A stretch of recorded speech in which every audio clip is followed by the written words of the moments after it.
தேர்தல் வாக்குறுதி என்பது வாக்குகளை கவருவதற்காக மட்டும் கொடுக்கக்கூடாது.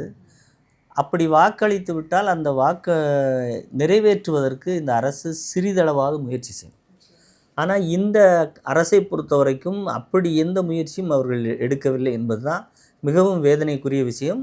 இப்போ செவிலியர்களும் கிட்டத்தட்ட 4½ ஆண்டுகள் அமைதியாக எப்படியும் இவர்கள் ஏதாவது முடிவெடுப்பார்கள், வாக்குறுதி நிறைவேற்றுவார்கள்னு எதிர்பார்த்துட்டு இருக்காங்க.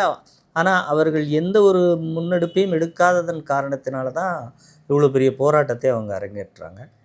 அதுவும் எப்படிப்பட்ட செவிலியர்கள் அப்படின்னு நம்ம பார்க்கும்போது, கோவிட் காலத்தில் பேருதவியாக இருந்தவர்கள்.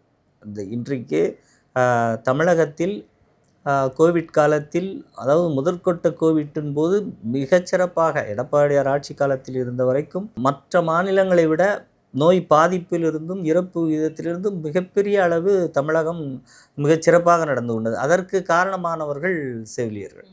அப்போ அந்த இடத்தை அவர்கள் கொடுத்த அந்த சர்வீஸை நாம் அங்கீகரிக்கணும் இல்லையா? யதார்த்தமாக நம்ம மிகவும் மதிப்போடு அந்த பணி வழங்கி அவர்களை கௌரவித்திருக்க வேண்டும். நிச்சயமாக அதிமுக 3ஆம் முறையாக வந்திருந்தால் அவர்கள் அனைவருமே உரிய மரியாதையோடு பணியமர்த்தப்பட்டிருப்பார்கள். ஆனால் இவர்கள் வாக்குறுதிகளுக்காக மட்டும்தான் இது போன்று செய்கிறார்கள்.